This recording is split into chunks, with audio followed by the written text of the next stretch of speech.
Hi students, இன்னைக்கு French Revolutionல இருந்து did women have a revolution பத்தி தான் பார்க்க போறோம். என்னோட ஆக்டிவ் பார்ட்டிசிபேஷன் நிறைய ஈவெண்ட்ஸ் வந்து பிரான்ஸ்ல நிறைய சேஞ்சஸ் வர்றதுக்கு முக்கியமான ரீசனா இருந்தது.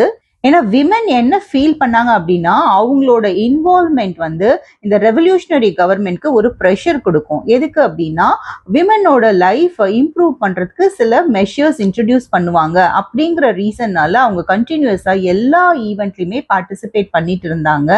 And most of the women third எஸ்டேட்ல இருந்து அவங்களோட லிவிங்காக ஏர்ன் பண்ணக்கூடியவங்களா தான் இருந்தாங்க.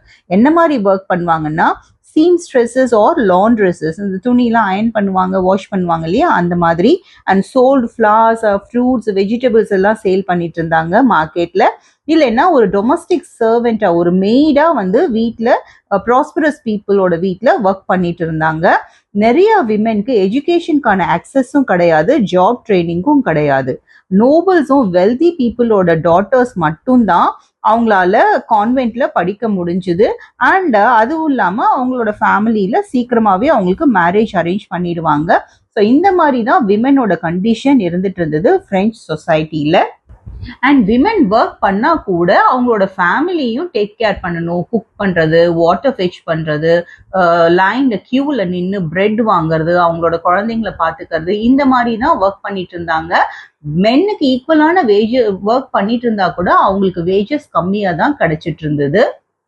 அண்ட் விமனுமே அவங்களுக்கு என்னென்ன ஏரியாஸ்ல இன்ட்ரெஸ்ட் இருக்கு அதை பத்திலாம் டிஸ்கஸ் பண்றதுக்காக பொலிட்டிக்கல் கிளப்ஸும் நியூஸ் பேப்பர்ஸும் ஆரம்பிச்சிருந்தாங்க. கிட்டத்தட்ட 60 விமென்ஸ் கிளப் வந்து பிரெஞ்சு சிட்டிஸ்ல ஸ்டார்ட் பண்ணியிருந்தாங்க. இதுல ரொம்ப ஃபேமஸ் ஆனது எது அப்படின்னா the society of revolutionary and republican women. இதுதான் வந்து ரொம்ப ஃபேமஸான women's political club in French society. விமனோட மெயின் டிமாண்ட் என்ன அப்படின்னா மென்னுக்கு கொடுக்கக்கூடிய பொலிட்டிக்கல் ரைட்ஸ் விமனும் என்ஜாய் பண்ணணும்.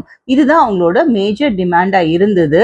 ஆனா இந்த டிமாண்ட் ஃபுல்ஃபில் பண்றதுக்கு முன்னாடி அவங்களுக்கு ஒரு பெரிய டிசப்பாயின்மெண்ட் வந்தது. எப்போ அப்படின்னா நேஷனல் அசம்பிளி கான்ஸ்டிடியூஷன் டிராஃப்ட் பண்ணாங்க இல்லையா 1791ல. அப்போ விமன் எல்லாம் வந்து பாசிவ் சிட்டிசன்ஸ் கேட்டகரி கீழே கொண்டு வந்துட்டாங்க. அதுக்கப்புறமா விமன் வந்து ரைட் டு ஓட் டிமாண்ட் பண்ண ஆரம்பிச்சாங்க.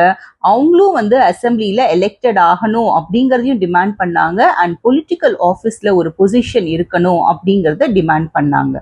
ஆனா அதுக்கப்புறமா ஃபார்ம் ஆன நியூ கவர்மெண்ட்ல இவங்களோட இன்ட்ரெஸ்ட் எல்லாம் ரெப்ரசென்ட் பண்ணுவாங்க அப்படிங்கிற ஒரு ஹோப் இருந்தது. ஸோ ஆரம்பத்துல ரெவல்யூஷனரி கவர்மெண்ட் வந்து சில லாஸ் இன்ட்ரடியூஸ் பண்ணாங்க விமனோட லைஃபை இம்ப்ரூவ் பண்றதுக்கு. ஸோ என்ன மாதிரி லாஸ் அப்படின்னா ஸ்டேட் ஸ்கூல்ஸ் ஆரம்பிக்க போறாங்க விமென்காக. ஸோ தட் விமென் வந்து கண்டிப்பா ஸ்கூலுக்கு போகணும். Schooling was made compulsory for girls.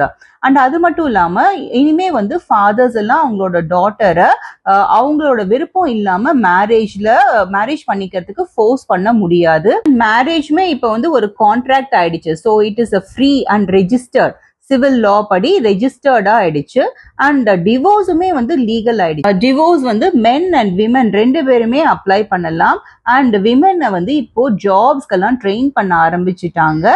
And அவங்கள வந்து ஒரு ஆர்டிஸ்ட் ஆகிறதுக்கோ இல்லை ஒரு சின்ன பிஸ்னஸ் ரன் பண்றதுக்கோ அவங்கள ட்ரெயின் பண்ண ஆரம்பிச்சாங்க. விமனோட ஸ்ட்ரகிள் ஈக்குவல் பொலிட்டிக்கல் ரைட்ஸ்க்காக கண்டினியூ ஆயிட்டே தான் இருந்தது. ரெயின் ஆஃப் டெரர் பீரியட் போது நியூ கவர்மெண்ட் சில லாஸ் இஷ்யூ பண்ணியிருக்காங்க. என்ன லா அப்படின்னா விமென்ஸ் கிளப் எல்லாத்தையுமே வந்து க்ளோஸ் பண்ணிடணும். அண்ட் விமென் வந்து பொலிட்டிக்கல் ஆக்டிவிட்டீஸ்ல இன்வால்வ் பண்ணக்கூடாது அப்படின்னு அதெல்லாம் பேன் பண்ணிட்டாங்க. ஸோ நிறைய விமென் வந்து அதையும் மீறி பார்ட்டிசிபேட் பண்ணப்போ அவங்கள அரெஸ்ட் பண்ணிட்டாங்க. அண்ட் நம்பர் ஆஃப் விமெனை வந்து எக்ஸிக்யூட்டும் பண்ணியிருக்காங்க. ஆனாலும் விமென்ஸ் மூவ்மெண்ட் வந்து ஓட்டிங் ரைட்ஸ் டிமாண்ட் பண்ணிட்டு இருந்தாங்க. ஈக்குவல் வேஜஸ்க்கு கண்டினியூஸா டிமாண்ட் பண்ணிட்டு இருந்தாங்க. அடுத்த 200 இயர்ஸ் வரைக்குமே இது த்ரூ அவுட் த வேர்ல்ட் நடந்துட்டு இருந்தது. ஸோ அவங்களோட ஓட்காக ஃபைட் பண்ணது ஒரு இன்டர்நேஷனல் சுஃப்ராஜ் மூவ்மெண்டா late 19th and early 20th சென்ச்சுரியில மாறுச்சு. இவங்க எல்லாரோட எஃபர்ட்க்கு அப்புறமா ஃபைனலா 1946ல தான் விமென்க்கு பிரான்ஸ்ல ஓட்டிங் ரைட் கிடைச்சது. இதோட இந்த செஷன் எண்டுக்கு வந்தாச்சு. Thank you students.